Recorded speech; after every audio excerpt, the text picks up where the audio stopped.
Hello दोस्तों, मैं Nitish Kumar MBBS first year student. आज से आप लोगों के बीच बायोलॉजी का कुछ इम्पोर्टेंट टॉपिक आप लोगों के बीच लेकर आएंगे, जो कि आप लोग जैसे ये चैनल है जनरल कंपटीशन को मेनली प्रीफर करता है।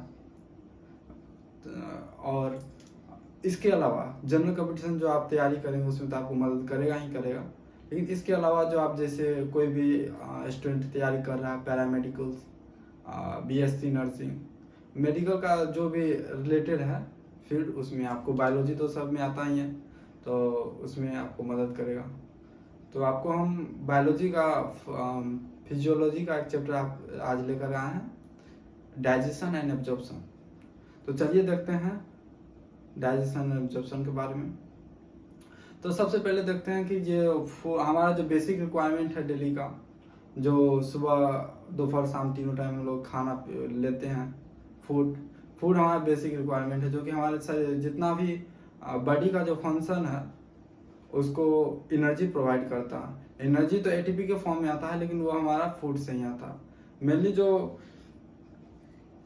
हमारा जो भी बेसिक रिक्वायरमेंट है, मेनली जो हम फूड लेते हैं उसमें कार्बोहाइड्रेट, प्रोटीन और फैट होता है।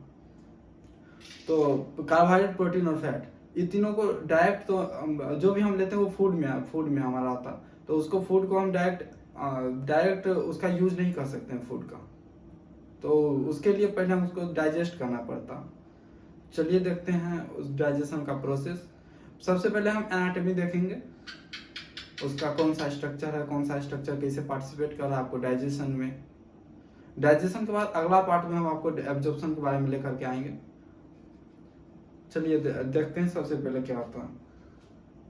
जैसे कि हम बताएं, मेजर कंपोनेंट आपको प्रोटीन, कार्बोहाइड्रेट और फैट होता है,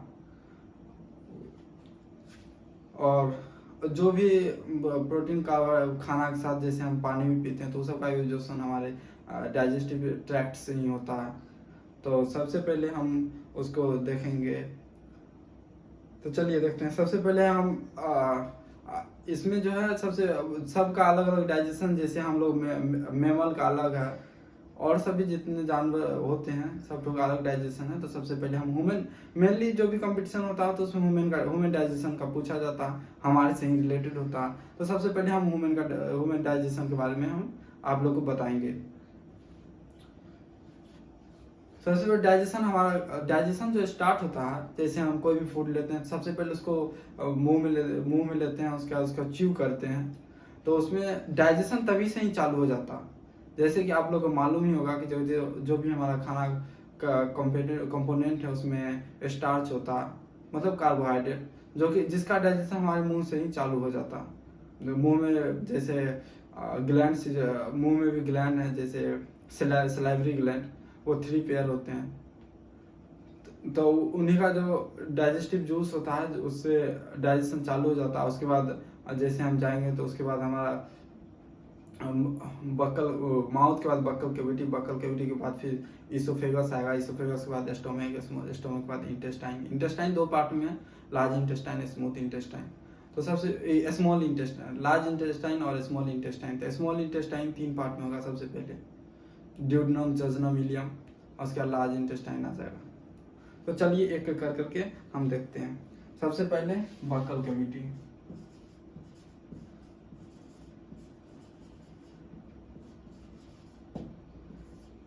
बक्कल कैविटी क्या होता है, हम जब फूड लेते हैं उसका मैस्टिकेशन मतलब च्यूइंग, उसको चिबाते हैं, तो उसमें जो हमारा मेन कंपोनेंट होता है जो कि डाइजेशन हेल्प करता है, सलाइवा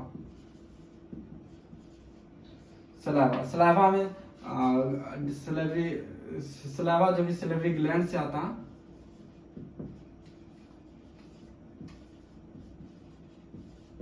जो कि मेनली हमको डाइजेशन में हेल्प करता है। सलेवरी ग्लैंड, अब देखते हैं सलेवरी ग्लैंड के बारे में बात करते हैं। Salivary gland 3 pair of salivary gland. ये देखिए, ये सलेवरी ग्लैंड का है, ये आपको बहुत सारा जितना भी कंपटीशन देखेंगे इसमें आपको पूछा रहेगा। जैसे सलेवरी ग्लैंड जो होता है 3 पेयर सलेवरी ग्लैंड होता है, 3 पेयर सलेवरी ग्लैंड होता है। सबसे पहला इसका 3 पेयर सलेवरी ग्लैंड होता है, और ये याद रखिएगा, इसको हमेशा अगर ऑप्शन में देगा तो ये देगा या तो 3 सलेवरी ग्लैंड देगा, और दूसरा ऑप्शन देगा 3 पेयर।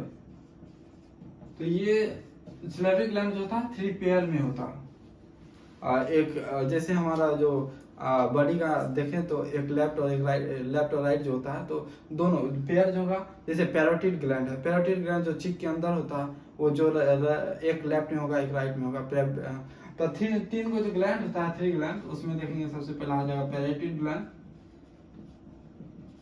पैरोटिड ग्लैंड जो है ना स्लावा का मेजर कंपोनेंट जो बनाता है वो पैरोटिड ग्लैंड ही बनाता है। और उसके बाद सबमैंडिबुलर,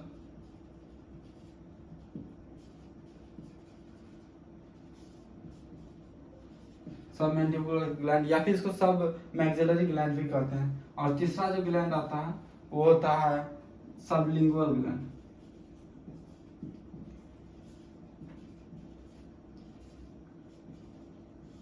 और एक बात याद रखिएगा कि जो भी हमारे लिंगुअल मतलब लिंगुअल शब्द जो है वो हमारे टंग के लिए यूज किया जाता है। जहां भी लिंगुअल शब्द आएगा वो हमारे टंग को रिप्रेजेंट करेगा, मतलब टंग से ही रिलेटेड होगा। उसके बाद स्लेविगन माउथ में सबसे पहले बकल कैविटी में आपको सलाइवा के बारे में बता। अब देखिए सलाइवा का एक चीज और याद रखने वाला पॉइंट है कि जो पीएच, सलाइवा का पीएच जो होता है स्लाइटली एसिडिक होता है और ये 6.8 होता है। एक ऑप्शन आया तो 6.8 होता है, लेकिन इसका कुछ रेंज भी होता है। उसके बाद ओरल कैविटी, उसके बाद जो दूसरा होता है ये तो हो गया ओरल कैविटी के बाद। ओरल कैविटी में दो स्ट्रक्चर में हम लोग का ओरल कैविटी में मेनली 2 स्ट्रक्चर पाया जाता है, एक टंग और दूसरा टीथ। तो चलिए सबसे पहले हम टीथ का देखते हैं।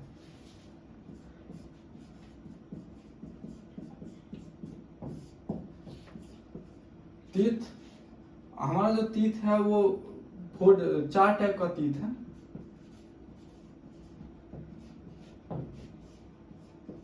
इंसीजर, केनाइन, प्रीमोलर और मोलर, 4 टाइप का टीथ है, इंसीजर, केनाइन, प्रीमोलर और मोलर। उसके बाद इन और जो भी कंपटीशन में कुछ इससे भी रिलेटेड जो दिया जाता है डेंटल फार्मूला। डेंटल फार्मूला मतलब जो देखिए डेंटल फार्मूला लिखने का तरीका क्या होता है, सबसे पहले जॉ को 2 पार्ट में डिवाइड करेंगे, एक लेफ्ट और एक राइट। और उसके बाद इससे देखेंगे कि इसका भी 2 पार्ट, एक अपर जॉ एक लोअर जॉ। इसमें जो टीथ होगा ना तो उसको लिखेंगे। इसको लिखने का जो तरीका है सबसे पहले देखिए इंसीजर, 4 टाइप होता है। सबसे पहले इंसीजर जो कि मिडिल में होता है, उसके बाद केनाइन जिसको टीयरिंग टीथ भी कहा जाता है, प्रीमोलर और मोलर जो दोनों च्यूइंग के लिए होता है, इंसीजर, केनाइन, प्रीमोलर और मोलर। और देखिएगा एग्जाम में जब आएगा तो क्वेश्चन में ये नहीं लिखा रहेगा कि इंसीजर, केनाइन, प्रीमोलर और मोलर, बस ये डेंटल फार्मूला को रिप्रेजेंट करने का तरीका है। सबसे पहले बीच में इंसीजर आता है, उसके बाद केनाइन आता है, उसके बाद प्रीमोलर आता है, उसके बाद मोलर आता है। तो ये जो डेंटल फार्मूला है ये दोनों में ये 3 तरह से लिखा जाएगा डेंटल फार्मूला। चाइल्ड के लिए अलग होगा, एडल्ट के लिए अलग होगा और यूथ के लिए अलग होगा। लेकिन जनरली जो हमारा इसको जनरली इसका 2 तरह से क्वेश्चन आएगा, या तो चाइल्ड में पूछा जाएगा या आपको परमानेंट टीथ का पूछा जाएगा। तो जैसे कि हम जानते हैं मिल्क टीथ यहाँ पे जो बच्चा में टीथ होता है वो 20 होता और परमानेंट टीथ 32 होता। तो 20 जो होगा बच्चा में तो उसमें क्या क्या नहीं होता। और एक क्वेश्चन इसका ये भी आएगा कि जब बच्चा में कौन सा टीथ जो होता जो एब्सेंट होता, तो उसमें आ जाएगा आपका प्रीमोलर बच्चा में नहीं होता। तो बच्चा का जो डेंटल फार्मूला हो जाएगा वो जैसे इंसीजर 2 होगा, केनाइन 1, प्रीमोलर एब्सेंट होता और मोलर 2 होता। Incisor, canine, premolar, molar. Incisor premolar जो था वो कंप्लीटली एब्सेंट होता है बच्चा में। और इसको जैसे कि हम बताए थे इसको 2 सेट में लिखा जाएगा, एक लेफ्ट और एक राइट। और राइट को भी 2, अपर जॉ लोअर जॉ। अपर जॉ को ऊपर लिख देंगे, लोअर जॉ को भी नीचे लिखेंगे, क्योंकि दोनों का अपर जॉ और लोअर जॉ में दोनों सेम चीज होता है। तो उसका भी हो जाएगा 2 1 0 2। ये हो गया एक राइट हाफ या लेफ्ट हाफ का। फिर इसको 2 से मल्टीप्लाई कर देंगे, आपको जो क्वेश्चन आएगा उसमें 2 से मल्टीप्लाई नहीं दिखा रहेगा, बस यही एक साइड का ही रहेगा। ये हो गया बच्चा का। तो टोटल तीत कितना हो गया चाइल्ड का? टोटल तीत 2 1 3 2 5 5 5 दूना 10 दूना 20 20 तीत होता है। और जो सबसे अच्छा क्वेश्चन इसमें कि जो कौन सा तीत बच्चा में नहीं पाया जाता, तो प्रीमोलर कंप्लीटली एब्सेंट होता है। एक थर्ड मोलर भी नहीं आता है जिसको विजडम तीत कहते हैं, वो भी बच्चा में नहीं आता।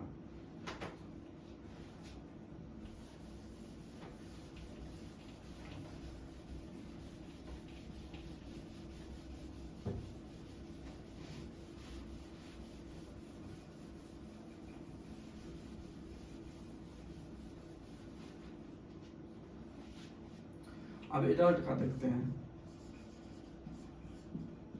एडल्ट का डेंटल फॉर्मूला वही हो गया इंसीजर, केनाइन, प्रीमोलर और मोलर। इंसीजर 2, केनाइन 1, प्रीमोलर 2 जो कि एक्स्ट्रा आता है, और उसका मोलर इसमें 3 हो जाता है।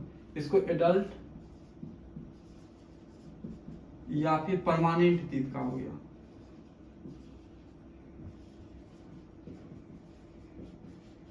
परमानेंट टीथ का फॉर्मूला हो गया, ये अपर जो का, दूसरा लोअर जो का 2 1 2 3 इंटू ये 2। ये 2 आपको बहुत कम देखने को मिलेगा, कोई भी क्वेश्चन है बस इतना ही देखने को मिलेगा। तो टोटल जो तीत हो जा रहा है ये 32 हो जा रहा है। 2 1 3 2 5 3 8 दूना 16 दूना 32 32 तीत हो जा रहा है। ये परमानेंट तीत का डेंटल फॉर्मूला हो गया। और उसके बाद देखिए ये तो हो गया। अब ये हमारा जो तीत है वो 4 डिफरेंट टाइप का है, 4 डिफरेंट टाइप का तीत है। तो इसको बोला जाता है हेटेरोडोंट।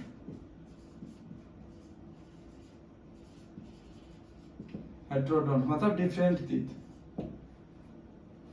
और हमारा जो ये तीत है वो बोनी सॉकेट जो जॉ बोन होता है, इसके सॉकेट में अटैच होता है, इसीलिए इसको थीकोडोंट कहा जाता है।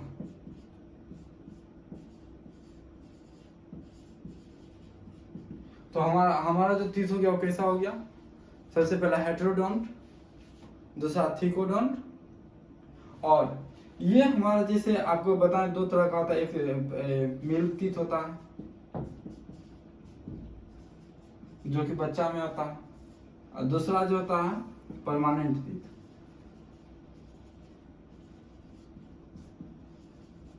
जो कि एडल्ट में होता है। और ये परमानेंट मतलब बाद में नहीं, इसके टूटने के बाद जो है नया तीत नहीं आता, इसीलिए इसको परमानेंट तीत कहते हैं।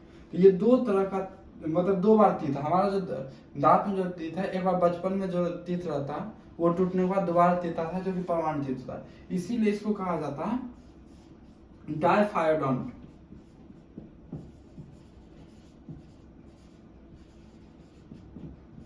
मतलब 2 बार तीत आएगा, एक बचपन में और उसको टूटने के बाद दोबारा भी आएगा, इसीलिए इसको डायफायोडोंट कहा जाता है।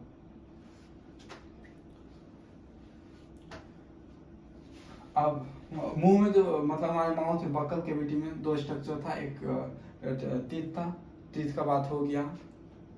और हाँ एक चीज और टीथ का जो अपर सरफेस होता है जिसपे हम च्यू करते हैं, जो हार्ड सरफेस होता है उसको इनेमल कहा जाता है।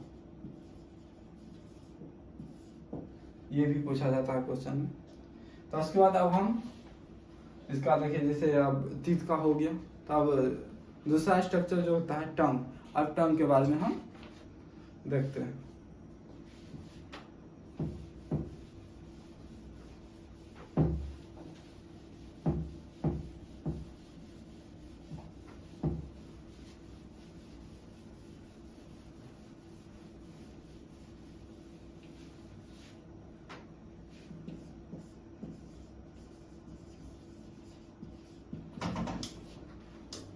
टंग जो है फ्रीली मूवेबल स्ट्रक्चर है।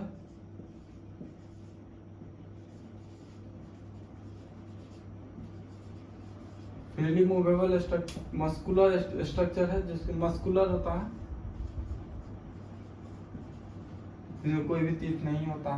और जो ये फ्लोर से जो मतलब जो मुंह माउथ का जो हमारा फ्लोर है उसे ये अटैच होता, अपर सरफेस से अटैच नहीं होता, फ्लोर से अटैच होता।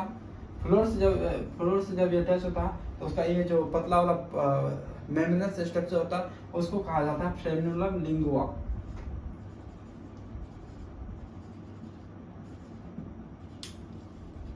क्या कहा जाता है? फ्रेन्युलम लिंगुआ। लिंगुआ फिर से यहाँ देखिए, लिंगुआ टंग का जो है ना, हमारे टंग से लिंगुआ का जो मतलब लिंगुआ का मतलब हमारा टंग होता है, इसीलिए फ्रेन्युलम लिंगुआ। यहाँ पर लिंगुआ मतलब ये जो फ्लोर से जो अटैच है उसको कहा जाता है फ्रेन्युलम लिंगुआ। उसके बाद टंग का हो गया था। उसके बाद देखिए टंग के बाद अब बकल कैविटी का दोनों स्ट्रक्चर अब हम लोग देख लें। और उसके आगे जाते हैं, आगे में उसके फेरिंग्स आएगा।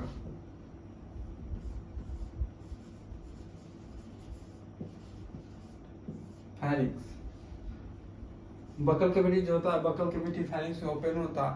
फेरिंग्स अब देखिए ऊपर से नोज जो होता है, नोज ऊपर से सांस ब्रीथिंग में जो हेल्प करता है, नोज से हवा जो आता है वो भी फेरिंग्स में ही आता है, और फूड जो जाता है वो भी फेरिंग्स में ही जाता है। इसीलिए इसका जो मोस्ट इम्पोर्टेंट पार्ट हो गया, ये हो गया कॉमन पैसेज।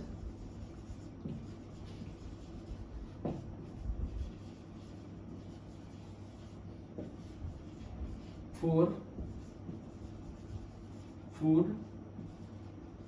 एंड आपको लगभग जो है ये अगर टर्म से मतलब डाइजेस्टिव सिस्टम से क्वेश्चन आता है तो ये सब क्वेश्चन आपको देखने को मिल जाएगा। ये सब जनरल नॉलेज में भी आ जाता है। Common passage of food and air, pharynx होता है। फेरिंग्स में भी अगर मतलब स्पेसिफिक करके देखें तो इसका हो जाएगा ओरोफेरिंग्स।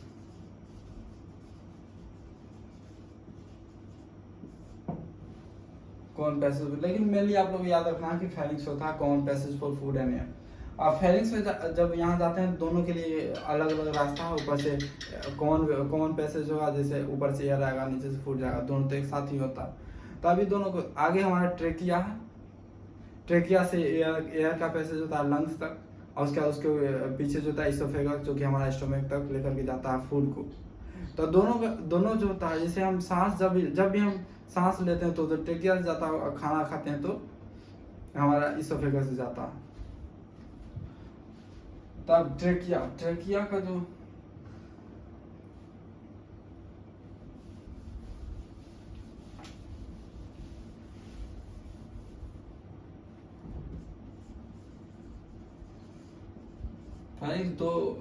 फेरिंग्स से दो ओपनिंग मिलेगा, एक ट्रेकिया का, या इसको विंड पाइप भी कहा जाता है, और दूसरा मिलेगा आपको इसोफेगस का।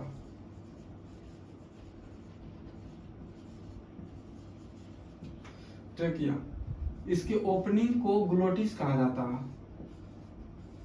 ओपनिंग ऑफ ट्रेकिया,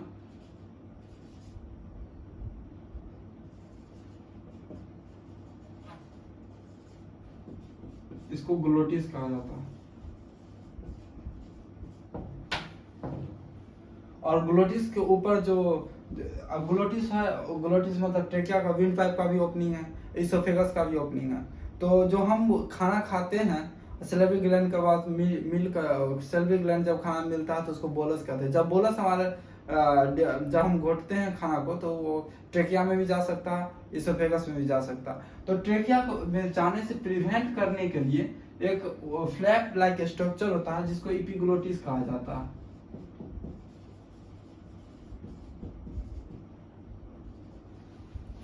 एपिग्लोटिस उसको प्रिवेंट करता है ट्रेकिया में खाना को या बोलस को जाने से। दूसरा इसोफेगस में खाना जाएगा। इसोफेगस एक लॉन्ग ट्यूब है। इसके बाद इसोफेगस है, इसोफेगस में कोई भी ग्लैंड नहीं होता है, इसीलिए यहाँ डाइजेशन भी नहीं होता है।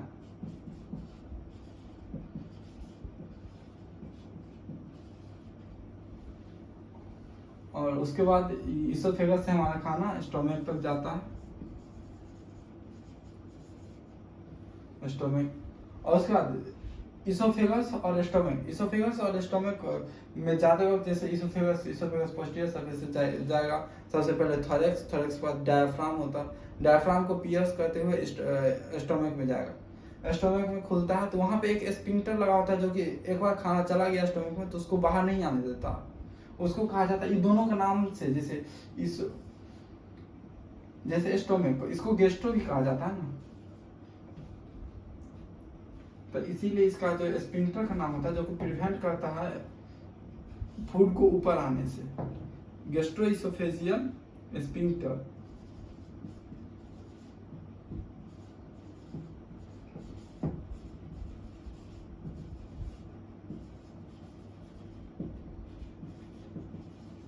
गैस्ट्रोइसोफेजियल स्पिंक्टर होता है, जो कि खाना के बैक फ्लो को बंद, मतलब वहां बैक फ्लो होने नहीं देता। जब ये रिलैक्स हो जाता है तो हम लोग को उल्टी हो जाता है, इसी कारण था जब ये गैस्ट्रोइसोफेजियल स्पिंक्टर रिलैक्स हो जाता है। अब स्टोमक के बारे में देखते हैं। स्टोमक के बारे में इस वीडियो में थोड़ा ज़्यादा नहीं देखेंगे, बस उसका जो पार्ट होता है पार्ट के बारे में देख लेते हैं।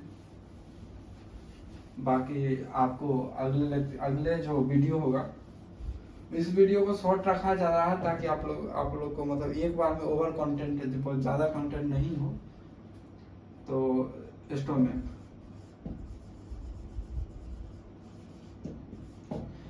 अब देखिए स्टोमक का सिचुएशन वहाँ कहाँ पे, जैसे हमारा हार्ट लेफ्ट साइड में प्रेजेंट है, हार्ट के अपोजिट मतलब ये होगा जो डाउनवर्ड होगा, इस साइड जो होता है ना राइट साइड में, यहाँ लीवर प्रेजेंट होता है। तो लीवर भी एक ग्लैंडुलर स्ट्रक्चर, सबसे बड़ा ग्लैंड हमारे बॉडी का लीवर ही है। लीवर से ज्यादा स्पेस लेता है, इसीलिए लीवर के अपोजिट साइड में अपर लेफ्ट में हमारा स्टोमक जो प्रेजेंट होता है वो अपर लेफ्ट में होता है। इसका सिचुएशन जो मतलब ये जो प्रेजेंट होता है upper left of abdominal cavity,